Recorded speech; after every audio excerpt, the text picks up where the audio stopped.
Philaster by Beaumont and Fletcher. Act 1, Scene 1. Enter Dion, Claremont, and Thrasyline. Claremont, noble gentleman.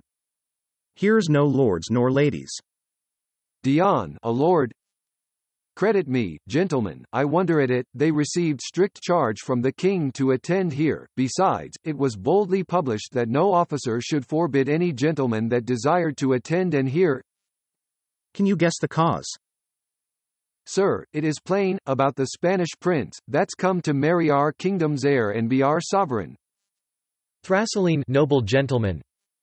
Many that will seem to know much say she looks not on him like a maid in love. Faith, sir, the multitude, that seldom know anything but their own opinions, speak that they would have, but the prince, before his own approach, received so many confident messages from the state, that I think she's resolved to be rolled.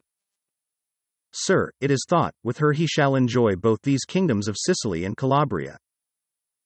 Sir, it is without controversy so meant, but 'twill be a troublesome labour for him to enjoy both these kingdoms with safety, the right heir to one of them living, and living so virtuously, especially, the people admiring the bravery of his mind and lamenting his injuries. Who, Philaster? Yes, whose father, we all know, was by our late king of Calabria unrighteously deposed from his fruitful Sicily. Myself drew some blood in those wars, which I would give my hand to be washed from. Sir, my ignorance in state policy will not let me know why, Philaster being heir to one of these kingdoms, the king should suffer him to walk abroad with such free liberty. Sir, it seems your nature is more constant than to inquire after state news, but the king, of late, made a hazard of both the kingdoms, of Sicily and his own, with offering but to imprison Philaster, at which the city was in arms, not to be charmed down by any state order or proclamation, till they saw Philaster ride through the streets pleased and without a guard, at which they threw their hats and their arms from them, some to make bonfires, some to drink, all for his deliverance, which wise men say is the cause the king labours to bring in the power of a foreign nation to awe his own with. Enter Galatea, a lady and Megra. See, the ladies, what's the first? A wise and modest gentlewoman that attends the princess. The second? She is one that may stand still discreetly enough, and ill-favouredly dance her measure, simper when she is courted by her friend, and slight her husband. The last? Faith, I think she is one whom the state keeps for the agents of our confederate princes, she'll cog and lie with a whole army, before the league shall break, her name is common through the kingdom, and the trophies of her dishonour advanced beyond Hercules' pillars, she loves to try the several constitutions of men's bodies and, indeed, has destroyed the worth of her own body by making experiment upon it for the good of the commonwealth. She's a profitable member. Galatea, a wise modest lady attending the princess. What if they should? Nay, let her alone. What if they should? Why, if they should, I say they were never abroad.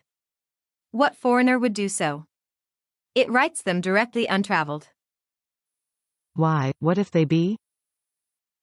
Good madam, let her go on. What if they be? Why, if they be, I will justify, they cannot maintain discourse with a judicious lady, nor make a leg nor say excuse me. Your desires upon you, ladies. Then you must sit beside us. I shall sit near you then, lady. Near me, perhaps, but there's a lady endures no stranger, and to me you appear a very strange fellow. Peace, the king. Enter King, Pharamond, Arethusa, and Train. King. To give a stronger testimony of love than sickly promises, which commonly in princes find both birth and burial. In one breath, we have drawn you, worthy sir, to make your fair endearments to our daughter, and worthy services known to our subjects. Now loved and wondered at, next, our intent to plant you deeply our immediate heir, both to our blood and kingdoms. For this lady, the best part of your life, as you confirm me, and I believe, though her few years and sex, yet teach her nothing but her fears and blushes, desires without desire, discourse and knowledge, only of what herself is to herself. Make her feel moderate health, and when she sleeps, in making no ill day, knows no ill dreams. Think not, dear sir, these undivided parts that must mold up a virgin are put on to show her so, as borrowed ornaments, to speak her perfect love to you or add an artificial shadow to her nature. No, sir, I boldly dare proclaim her yet no woman, but woo her still, and think her modesty a sweeter mistress than the offered language of any dame, were she a queen whose eye speaks common loves and comforts to her servants. Last, noble son, for so I now must call you, what I have done thus public, is not only to add a comfort in particular to you or me, but all, and to confirm the nobles and the gentry of these kingdoms by oath to your succession, which shall be within this month at most. This will be hardly done. It must be ill done, if it be done. When 'tis at best, 'twill be but half done, whilst so brave a gentleman is wrung it and flung off. Peace, the king.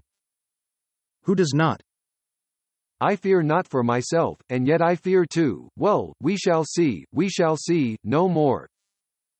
Pharamond, Prince of Spain.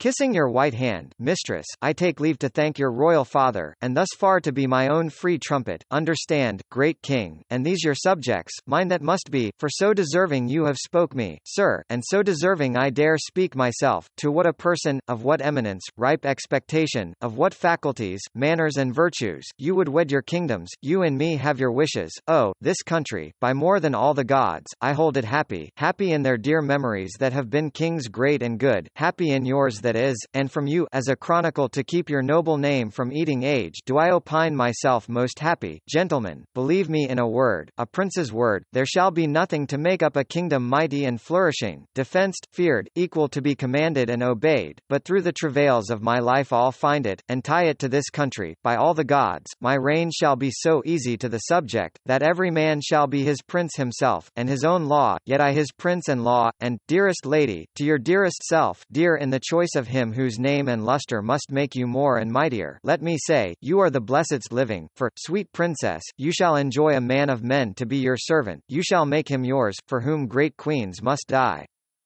Miraculous. This speech calls him Spaniard, being nothing but a large inventory of his own commendations. I wonder what's his price, for certainly he'll sell himself, he has so praised his shape.